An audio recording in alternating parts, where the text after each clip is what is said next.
Ipapablotter daw ni Palace Press Officer Undersecretary Claire Castro ang isang abogadong supporter ni VP Sara matapos siyang pagbantaan kasunod ng kanyang Chucky remark.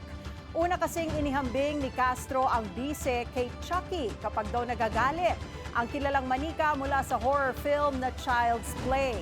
Sa kanyang YouTube vlog, sinabi ng opisyal na posibleng ma-disbar ang abogado matapos makisawsaw sa issue na hindi naman siya kasali.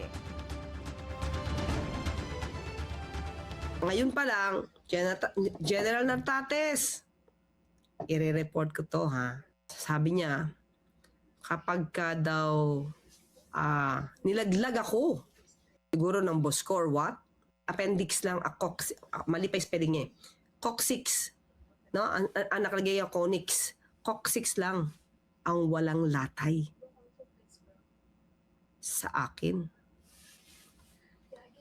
Diba? So, ibig sabihin, most probably, pag wala na tayo, diba? Bilang Palace Press Briefer, gaganti sila. Buhay. Mukhang buhay ang katapat nito.